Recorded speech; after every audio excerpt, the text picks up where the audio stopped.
할렐루야. 설날 명절을 잘 지내신 것 같으시네요. 표정들이 행복한 시간들이셨나요? 그랬기를 바랍니다. 그러나 우리가 그렇게 행복한 가족과의 명절을 지내는 동안에 세계는 정말 정신없이 움직이고 있는 것 같습니다. 우리가 지난 주에도 이야기를 들으셨겠지만 미국이 이란과 곧 전쟁이라도 할 것처럼 거의 선전포고를 했죠. 이제 며칠 안에 정해진 기간 동안에 만약에 핵 문제를 해결하지 않는다면 공격을 하겠다라고 아주 이제 말을 해놨으니까 선전포고와 같은 거죠. 실제로 공격을 하겠다고 얘기를 했으니까요. 또 우리나라에서 미군 그 비행기들이 전투기들이 우리나라 서해상에 우리나라 정부하고 아무런 상의도 없이 전투기를 띄워서 훈련을 하는 바람에 중국 비행기들이 또 대치를 하고 하는 이런 일들이 있었다는 그런 보도도 있었습니다. 시대가 굉장히 우리가 생각하지 않았던 방향으로 흘러가죠, 그죠? 자, 이런 그 시대적인 변화 앞에서 여러분들은 믿지 않는 사람들과 구별되는 어떤 일들을 하고 계신가요? 여러분들은 믿는 사람들이기 때문에 그런 믿지 않는 일반 세상의 사람들과 다른 어떤 행동들을 취하는 것들이 있으십니까? 물론 많은 분들이 이런 시대에 나라를 위해서 기도하고 계시리라고 생각이 됩니다. 그것이 믿지 않는 사람들과 우리 사이에는 큰 차이이겠죠, 그죠? 근데 우리의 기도는 어떤 기도인가를 한번 좀 살펴볼 필요가 있다는 생각이 들어요. 우리가 정말 이 시대가 아주 긴박한 위기 속에 있다, 이런 그 생각을 가지고 있다면 그냥 우리가 아침 저녁으로 드리는 의례적인 기도만으로 충분한가, 이런 생각을 좀 할 필요가 있지 않겠어요?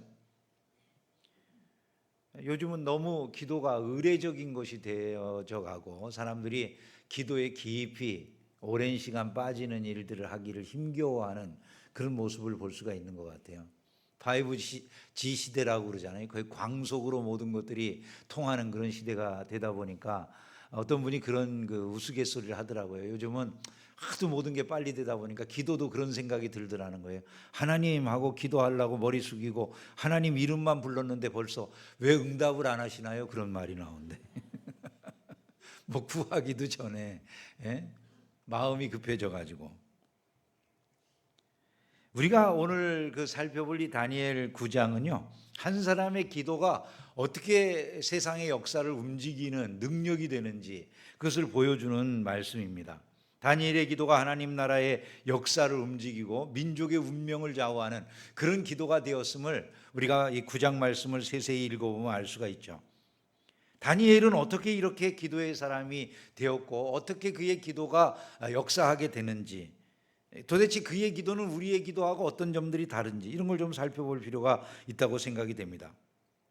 이 다니엘 9장의 말씀은 다리오 왕 원년에 기록된 거다, 이렇게 기록한 거라고 그러니까 기원전 539년을 배경으로 하고 있는 것입니다. 이때 이스라엘 백성은 바벨론의 포로로 잡혀온 지 한 68년 정도의 세월이 흘러간 그런 때라고 볼 수가 있어요.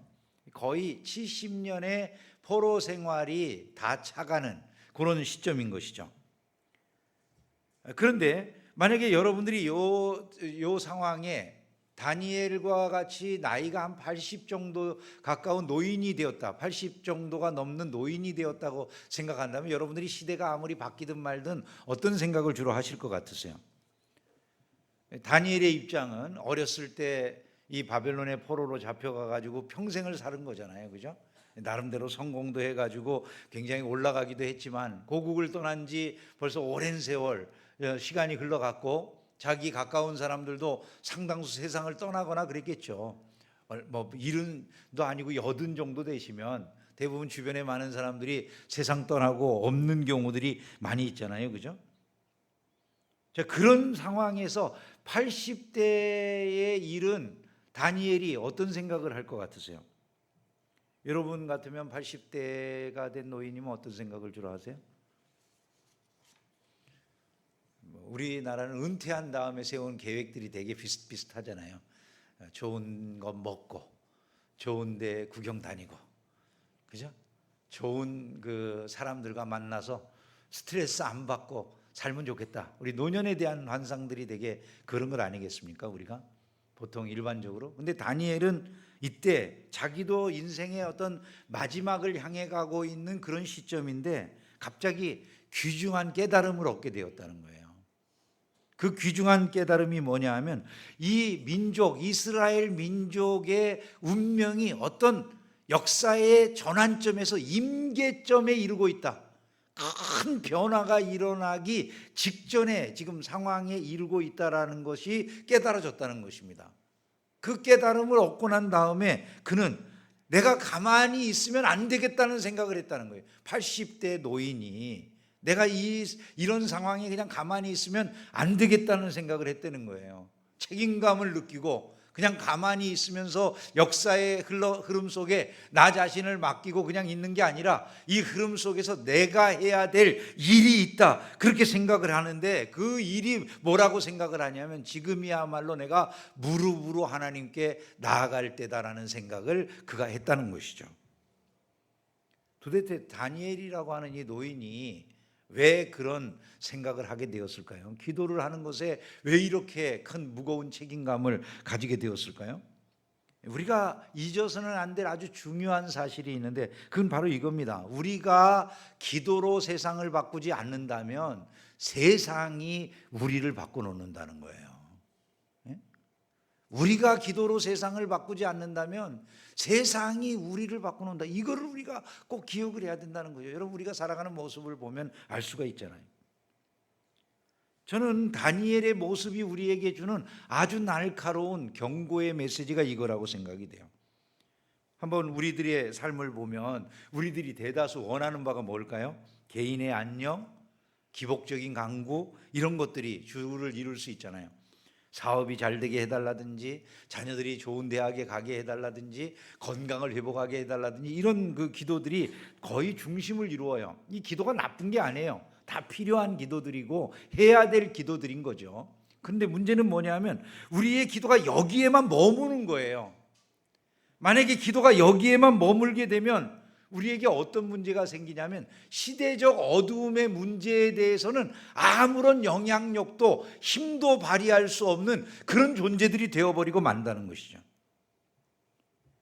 다니엘은 시대의 아픔을 자신의 기도로 삼는 것이 성도의 필연적인 책무라는 것을 우리들에게 지금 이 말씀을 통해서 보여주고 있다. 이 사실을 우리가 알아야 된다는 것이죠. 역사의 변화라고 하는 것은 권력자들에 의해서만 움직여지는 줄로 생각하지만 그게 아니라는 거예요. 이 말씀은 무릎을 꿇고 기도하는 성도들의 그 무릎으로부터 역사를 움직이는 힘이 나온다라고 하는 것을 다니엘은 지금 우리들에게 보여주고 있는 줄로 믿습니다. 그러면 우리는 어떻게 이 시대에서 시대를 분별하고 다니엘처럼 지혜롭게 시대 속에 영향을 미치는 그런 삶을 살아갈 수 있는가를 말씀을 통해서 좀 더 상세하게 들여다보면 좋을 것 같아요. 첫 번째로 다니엘이 시대를 읽는 것은 말씀을 통해서였다라고 하는 것을 우리가 알 수가 있습니다. 말씀으로 시대를 읽어내는 영적인 안목이 다니엘에게 있었던 것이죠. 1절 2절 말씀을 보면 메대 족속 아하수에로의 아들 다리오가 갈대아 나라 왕으로 세움을 받던 첫 해 곧 그 통치 원년에 나 다니엘이, 그 다음 말씀을 보면 책을 통해라고 돼 있어요. 책을 통해 여호와께서 말씀으로 선지자 예레미야에게 알려주신 그 연수를 깨달았나니, 이렇게 말씀합니다. 그러면 책을 통해, 그 책의 내용이 뭐라는 겁니까? 하나님께서 예레미야에게 이스라엘이 고통하는 기간에 대해서 알려주신 그 책이라는 얘기잖아요. 그 책이 그러면 오늘날 우리들에게는 어떤 책입니까? 예레미야서인 거죠. 그죠? 예레미야서를 읽다가 깨닫게 되었다는 거예요. 예레미야서를 읽던 중에 깨달음이 왔어요. 그 깨달음이 뭐냐면 예루살렘의 황폐함이 70년 만에 그치리라라고 말씀하신 것, 그것이 깨달아졌다는 거예요. 아, 지금 68년이라고 하는 시간이 지나갔는데 지금 가만히 보니까 이제 하나님의 약속하신 시간이 2년밖에 안 남았구나. 우리 민족이 이 바벨론 포로 생활을 하는 그 오랜 세월이 마침내 끝나고 우리 민족이 돌아가서 예루살렘에서 하나님 앞에 예배할 그 시간이 다가오고 있구나, 이것이 깨달아졌다는 거예요. 여러분, 이 모든 깨달음들을 말씀으로부터 얻었다라고 하는 게 너무나도 중요한 이야기인 것이죠. 하나님의 말씀은 우리의 인생의 방향을 결정짓게 만드는 가장 중요한 방향 지시등이 된다는 것을 믿으시기를 주님의 이름으로 축원합니다. 말씀이 없이 기도하는 경우들이 있잖아요. 말씀이 없이 기도하면 우리의 기도들이 대부분 어떤 기도가 될 것 같으세요? 하나님의 말씀을 의지하지 않고 기도하면 거의 대부분 우리가 기복적인 기도들을 하게 돼 있죠.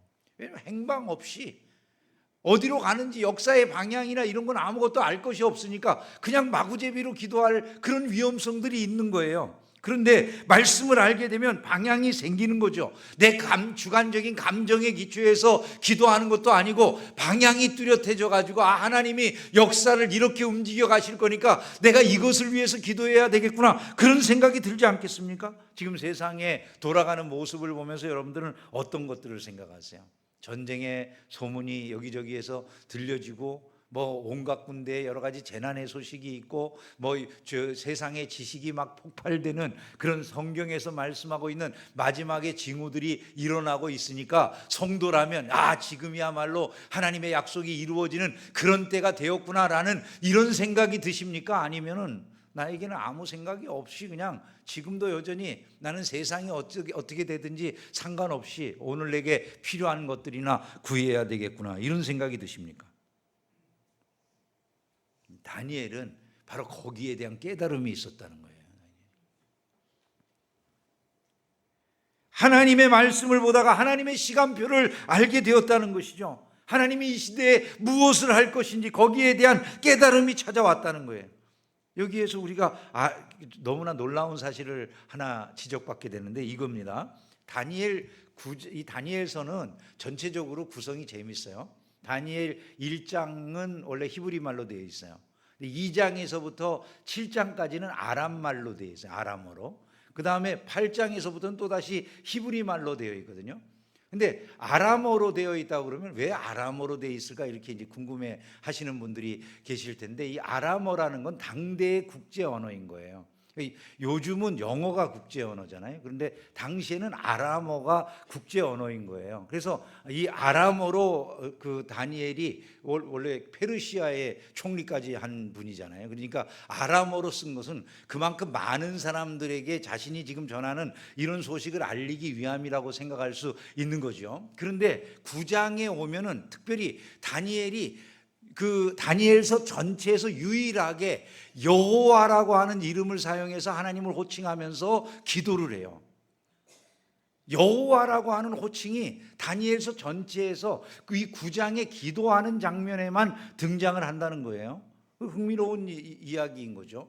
다른 데는 여호와라고 하는 이름이 등장을 안 하는데 다니엘서 전체 이 9장에 기도하는 데 있어서는 특별히 여호와라고 하는 것이 쓰여지고, 또 특별히 7장까지는 아람어로 되어 있다가 8장 9장으로 넘어가면서 히브리 말을 쓰고, 이런 것들도 다 의도적인 면들이 있을 거 아니겠어요? 어떤 것들이 이 안에서 발견되느냐라고 물어보면 제일 중요한 것은 이런 것들이에요. 첫 번째로 중요한 것은 먼저 다니엘이 이 시점에 히브리 말을 쓰고 있다는 것은 자기 자신이 이 페르시아라고 하는 곳에서 그렇게 성공해서 왕의 다음가는 권세자가 되었다 할지라도 거기에 매몰되지 않는 히브리인으로서의 정체성을 계속 유지하고 있다는 걸 말하는 거예요. 그렇죠? 나는 히브리인이다 라고 하는 그 정체성, 아무리 내가 이 세상에서 이 페르시아라고 하는 제국 아래서 성공하고 왕의 다음가는 권력을 갖게 되었다고 할지라도 그것에 나는 내 마음을 빼앗기는 사람이 아니라는 거예요. 자기는 여전히 히브리인으로서의 정체성이 있다는 거예요. 그것을 더 강화시켜주는 것이 뭐냐 하면 기도하는데 그 기도의 이유가 뭐라고요?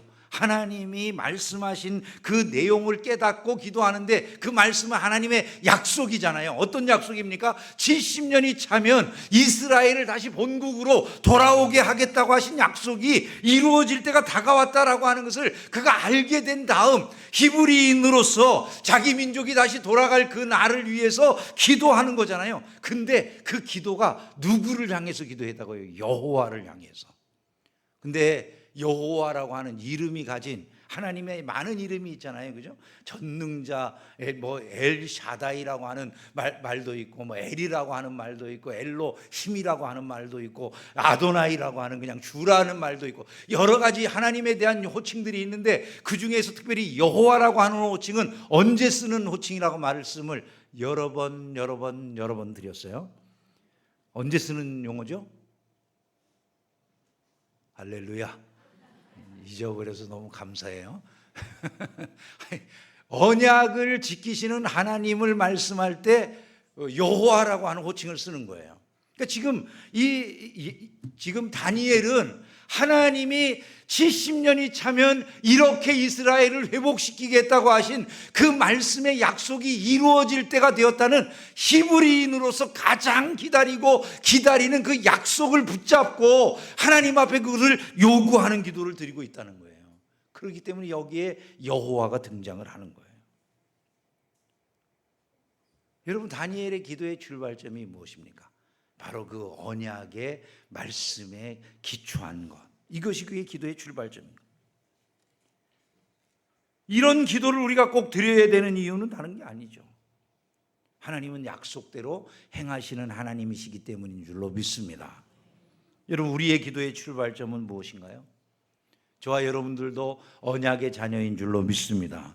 예수 그리스도 안에서 우리는 하나님과 말씀의 언약을 기초로 지금 이 참 이스라엘이 된 사람들이다. 오늘 신약 시대의 이스라엘은 저 이스라엘 땅에 있는 사람들이 아니라 저와 여러분들이 참 이스라엘인 줄로 믿습니다.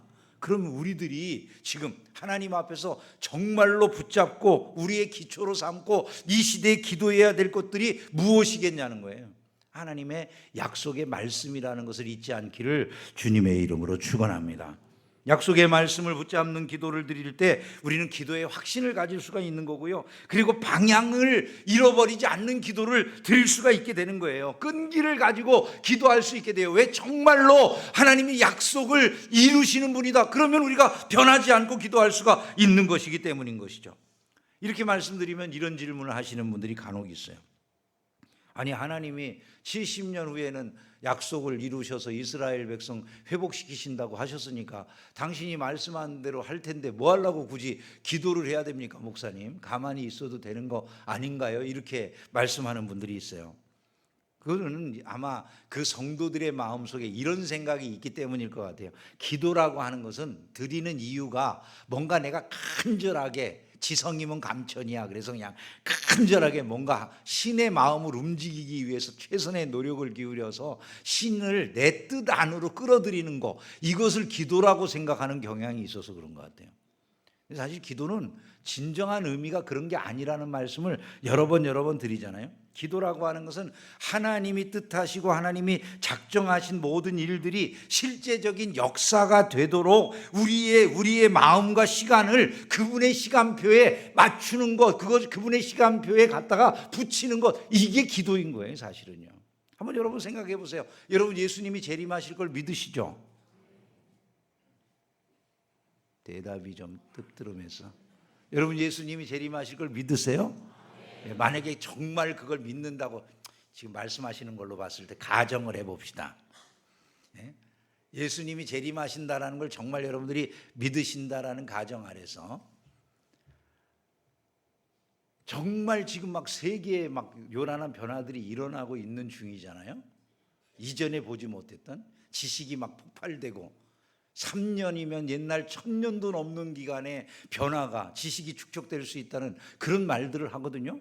그렇게 빠른 변화들이 실제로 일어나기 시작한 시대를 바라보면서 여러분들이 그냥 나는 아무런 신경 안 쓰고 이런 것에 대해 관심도 안 가고 나는 전혀 이런 것에 대해서 마음속에 뭐 품거나 이런 것도 없이 그냥 오늘 내가 잘 먹고 배부르고 잘 살면 다 됐지라고 생각하는 마음으로 기도 안 하고 평안해요. 그러면 그분이 신자의 마음으로 진짜 믿음을 가진 걸까요? 아닐까요? 까놓고 얘기를 해보세요. 아마 믿음을 가졌을 수도 있겠지만 정말이라고 말하기가 참 부끄럽겠죠, 그죠? 여러분, 믿음이 있다면 정말 어떻게 할 것 같으세요? 그것을 위해서 기도하게 되는 것이죠. 주의 나라가 임하여 주시옵소서. 간절한 소망이 생기는 거예요. 그게 믿음이라는 거예요. 그게요. 다니엘은 간절하게 하나님 앞에 기도해요. 하나님이 주권적인 계획을 세우셨어요. 하나님이 이루실 것이 분명해요. 그런데 그 기도를 이루실 때 하나님이 반드시 사용하시는 게 있어요. 순종하는 신자의 기도인 거예요. 왜 성경이 그렇게 말씀하니까? 에스겔 36장, 이거 우리가 너무 잘 아는 구절이잖아요. 수도 없이 읽은 말씀이잖아요. 너희 사방에 남은 이방 사람이 나 여호와가 무너진 곳을 건축하며 황폐한 자리에 심은 줄을 알리라. 나 여호와가 말하였으니 이루리라. 그럼 하나님이 이루실 거 아니에요, 그죠? 근데 그 다음 말씀이 더 중요하잖아요. 주 여호와께서 이같이 말씀하셨느니라. 그래도 그 다음 말이 중요한 거예요. 그래도 그 다음 말씀이 뭐라고 되어 있습니까? 한번 읽어봅니다. 이스라엘 족속이 이같이, 그래도 하나님이 분명히 그걸 이루실 것임에도 불구하고 그래도 하나님은 무엇을 원하신다고요? 자기 백성이 하나님 앞에 그것을 이루어 주기를 기도하기를 원하신다는 것을 분명히 말씀하셨다 그 말이에요. 오늘날 신자들이 내가 기도하지 않아도 된다라고 하나님이 어차피 이루실 일이니까 가만히 있어도 된다는 건 불신앙의 표현일 뿐이에요. 우리가 참으로 신앙을 가지고 있다면 지금이야말로 그러한 문제들을 놓고 하나님 앞에 간절하게 기도를 해야 돼요. 왜냐하면 우리가 사실은 자기도 모르는 사이에 하나님의 일하고는 아무런 상관없이 내 일에 내 생각에 매몰되어 가지고 역사에 전혀 아무런 관심 없는 사람으로 살아가기가 너무나 쉽거든요. 진짜로 변하는 역사 속에서 그 역사가 이 진행되는 방향하고 아무런 상관없는 반응을 보인다면 그런 사람을 어리석은 사람이라고 말하지 않겠습니까? 오늘 우리는 이러한 것들을 반드시 기억하고 기도해야 될 줄로 믿습니다.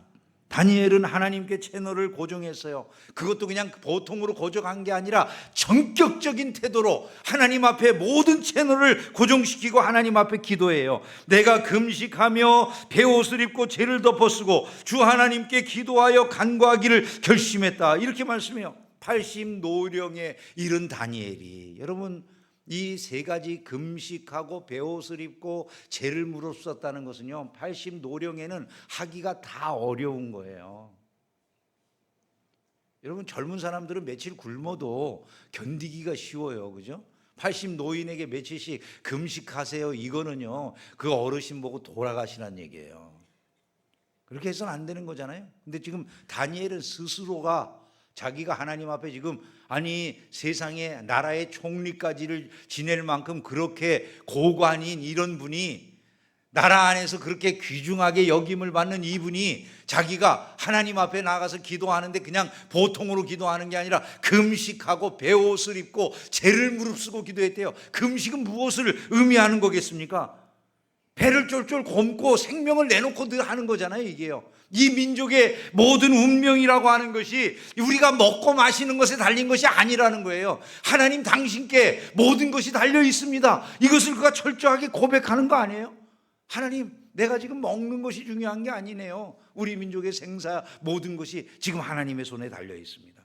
전폭적인 의존이죠. 베옷은 왜 있습니까? 사람이 슬프다는 것을 표현하기 위해서 베옷을 입잖아요. 마음의 슬픔을 가지고 자기 민족의 현실에 그 안타까움을 느끼면서, 또 베옷이라고 하는 것은 제사장들이 입을 때에는 이것이 땀을 흘리지 않기 위함이에요. 우리의 힘으로, 우리의 애씀으로, 우리의 노력으로 이 민족이 지금 살게 되는 것이 아니라 오직 하나님 당신의 능력으로만 이 민족이 살 수 있는 것이 아닙니까? 하나님 도와주세요. 그런 마음의 자세로 이 80노인이 지금 무릎 무릎을 꿇고 하나님 앞에 기도하는 거예요. 쟤는 무엇을 말하겠어요? 자기가 그렇게 세상적으로 성공하고 대단한 위치에 올라갔다 할지라도 인생은 결국 아무것도 아닌 다 타버리고 남는 그 허무한 잿더미에 불과한 그런 존재라는 걸 인식하는 것 아니겠습니까? 하나님, 우리의 힘으로 할 수 있는 건 아무것도 없어요. 우린 잿더미와 같이 아무것도 아닙니다. 그런 거죠.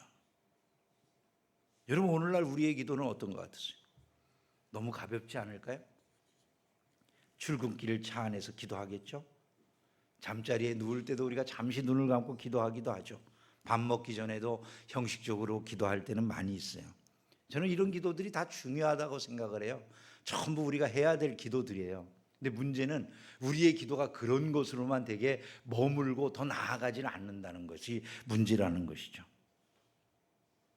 제가 소녀딸에게 기도를 이제 하도 기도 안 하고 밥을 먹으려고 그래가지고 기도를 가르치느라고 노래로 기도를 시켰어요. 날마다 우리에게 양식을 주시는 은혜로우신 하나님 참 감사합니다. 아멘. 그리고 밥 먹어. 그렇게 이제 애기한테 교육을 했어요. 그랬더니 애가 이제 따라서 노래를 불러요. 그리고 이제 밥을 먹어요. 근데 이제 배고프면 기도하고 밥 먹어야 돼. 그렇게 말하면 애가 그래. 날마다 우리에게 일용할 양식을 주시는 고마운 은혜로우신 하나님. 7살짜리가 벌써 반항을 해. 그래서 이제는 그렇게 기도하지 말고 이제부터는 원래 기도는 예수님의 이름으로 기도해야 되는 거야. 그래서 지 할머니가 옆에서 이제 또 가르쳐 주는 거예요. 기도할 때는 하나님, 좋은 양식, 맛있는 음식 주셔서 감사합니다. 예수님의 이름으로 기도합니다. 그러고 먹어야 돼. 네가 빨리 기도하고 싶으면 그렇게 기도해. 이제 이렇게 가르쳐 줬어요. 7살짜리는 그렇게 기도할 수 있어요. 그죠? 근데 20년, 30년, 40년, 50년, 60년, 70년, 80년이 흘러도 우리 기도가 그럴 수 있다는 거예요. 변하지 않는 것이죠. 그것이 나쁜 것이라는 얘기가 아니고 그런 습관이 좋지 않은 것이다라는 얘기가 아니라 그렇게 머물면서 내가 충분하다고 생각하는 것이 문제가 될 수 있다는 거예요. 다니엘의 기도는 그런 기도가 아니었다는 것이죠. 역사를 바꾸고 세상의 모든 물줄기를 변화시키는 그의 기도는 그런 것이 아니고 세상에 대한 모든 욕망을 내려놓고 그 바쁜 삶, 여러분 이렇게 성공한 사람이 얼마나 바쁘겠습니까? 그러나 그 자기의 바쁜 삶도 다 내려놓고 화려한 인생도 다 소용없는 거예요. 노년에 내가 뭐 약하다 어쩌다 이런 그 이유도 필요 없는 거예요. 다 그는 전부 다 차단해버리고 오직 하나님 앞에 전격적인 자세로 나아가서 하나님, 이 민족이 살아야 되겠습니다. 이 민족에게 약속하신 이 일들을 이루어 주세요. 그 기도가 하늘의 보좌를 움직인 능력이 된 줄로 믿습니다. 오늘 우리들에게는 어떤 기도가 있느냐는 것이죠. 이것을 우리가 살펴볼 수 있어야 된다는 거예요. 마지막으로 한 가지 더 말씀을 드리면, 다니엘은 공동체를 마음에 품고 하나님의 영광을 위해서 기도하는 자세를 가졌더라는 것이죠. 자기의 모든 이 기도의 내용이 나는 의롭고 많은 사람들이 죄를 졌습니다, 이러질 않아요. 공동체의 죄를 자신의 수치로 껴안고 하나님 앞에 기도해요. 우리는 이미 범죄하여 패역하며 행악하며 반역하여 주의 법도와 규례를 떠났습니다, 이렇게 고백을 해요. 우리라고 하는 용어를 써요. 다니엘은 우리가 성경에서 읽어봤듯이 너무나도 완벽한 사람 중에 하나 아닙니까? 평생 하나님 앞에서 정직하게 살기를 힘쓰고 하루에 3번씩 무릎을 꼬박꼬박 꿇고 기도하고 우상 숭배를 거부하고 왕의 음식을 거절할 만큼 자신의 거룩성을 지키기 위해서 애쓰는 삶을 살았음에도 불구하고 그는 우리가 범죄했습니다, 패역했습니다, 행악했습니다, 우리가 반역했습니다, 하나님을 떠났습니다, 이렇게 고백을 해요. 이 말들은 다 아주 중대한 그런 고백들인 거죠. 우리는 하나님의 기준에서 완전히 벗어나 있습니다. 우리의 마음은 뒤틀려 있습니다. 우리는 본성적으로 부패한 사람들입니다. 하나님의 성품을 모독합니다. 적극적으로 악을 도모하는 자들입니다. 우리는 하나님의 주권에 도전하는 반역자들이며 하나님의 의의 빛을 거부하고 의도적으로 하나님의 말씀을 듣지 않는 악한 자들입니다. 이렇게 지금 기도하고 있는 거예요. 자기에 대해서 그렇게 표현하고 있는 거예요. 이게요. 공동체의 죄를 남의 일처럼 하는 게 아니라 자기의 일로 껴안아요. 근데 여러분, 지금 우리 대한민국의 상황은 어떤 것 같으세요? 다 다른 사람의 죄만 있잖아요, 그죠? 그래서 내 죄로 껴안는 사람들이 많아져야 이 나라가 하나가 될 텐데, 다른 사람들의 죄를 지적하는 사람들만 많기 때문에 하나 되기가 더 어렵죠. 나라가 하나 되는 길이 어디 있다고 생각하십니까? 다니엘의 정신이 우리 민족 가운데 살아나야 될 줄로 믿습니다. 그리고 주님의 영광만을 위해서 기도하는 거예요. 기도가 절정으로 치닫는 것이죠. 모든 것을 이루시는데 주여, 우리 때문에 행하지 마시고 당신의 성과 당신의 백성을 위하여 그들 안에 당신의 이름이 있사오니 그들을 위해 일하시옵소서. 이렇게 기도해요. 주여 들으소서, 주여 용서하소서, 주여 귀를 기울이시고 행하소서, 지체하지 마옵소서. 나의 하나님이여, 주 자신을 위하여 하시옵소서. 주의 성과 주의 백성이 주의 이름으로 일컬은 바 되미니이다. 영혼을 쥐어짜듯이 그렇게 기도하는 것으로 느껴지잖아요. 흔히 순복음교회에서 주여 삼창 기도하는 걸 듣고서 장로교회가 가끔 굉장히 부정적으로 이야기하는데, 우리 교회에서도 가끔 주여 삼창하고 기도하거든요. 근데 주여 삼창이 순복음교회에서 시작된 게 아니야. 여기 보면 다니엘이 주여 주여 주여 그러잖아요.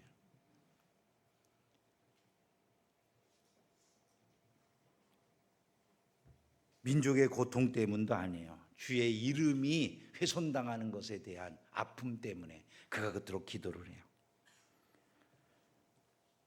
하나님 중심의 동기를 가진 기도는 세상을 변화시키는 능력이 된다는 것을 믿으시기를 주님의 이름으로 축원합니다. 말씀을 맺겠습니다. 다니엘이 기도하니까 어떤 역사가 벌어집니까? 9장 23절 이후에 보면 벌써 천사의 응답이 내려오잖아요. 네가 기도를 시작할 즈음에 명령이 내렸으므로 이제 너에게 알리러 왔느니라. 너는 크게 은총을 입은 자다라고 말하면서 천사가 다니엘에게 응답하는 이런 모습이 나와 있어요. 이게 기도의 신비예요. 우리가 진실로 말씀에 기초해서 하나님의 모든 뜻이 이루어지기를 너무나도 안타까워하는 심정을 가지고서 온 마음으로 다 정말 금식하며 베옷을 입고 죄를 무릅쓰는 그런 마음처럼 전격적인 태도로 하나님 앞에 나아가서 공동체의 모든 문제를 껴안고 기도한다면 하나님은 이미 그때 우리의 삶에 응답하실 줄로 믿습니다. 하나님은 오늘 이 시대에 다니엘과 같은 기도의 사람을 찾지 않으실까요? 무너진 기도의 재단을 다시 세울 사람, 그들을 찾으시리라고 믿습니다. 내일부터 전 교인이 부살렐 특별 새벽 기도회로 모이기로 했잖아요. 단순한 종교 행사가 될 수도 있을 거예요. 그냥 늘 있는 교회에서 봄만 되면 하는 기도 행사, 그것으로 지나갈 수도 있겠죠. 근데 그것이 되지 않으려고 한다면 우리가 다니엘의 이 정신을 배우고 말씀 안에서 정말 이 시대를 그렇게 분별하는 마음을 갖고자 하는 그런 의식이 있어야 되지 않을까요? 우리 교회가, 우리 가정이, 이 시대가 영적으로 막혀있는 모든 것들을 돌파하는 힘은 다니엘과 같은 기도에 있는 줄로 믿습니다. 하나님 앞에 얼굴을 고정하고 기도해야 돼요. 민족의 역사의 물줄기를 하나님이 능히 바꾸실 수 있는 줄로 믿습니다. 내일 새벽 여러분 이런 생각을 한번 해보시면 좋을 것 같아요. 주님이 기도하는 자리에 나오는 사람들을 기다리실 거다. 여러분 이런 생각을 좀 하실 수 있었으면 좋겠어요. 다니엘과 같은 기도의 사람들이 되셔서 시대의 물줄기를 바꾸고 이 혼돈한 세상, 정말 우리가 이제까지 보지 못한 세상의 모습이 지금 이루어지고 있지 않습니까? 근데 이런 세상의 물줄기를, 하나님의 거룩한 나라를 이루어가는 물줄기로 변화시키는 귀중한 성도들이 다 되시기를 주님의 이름으로 축원합니다.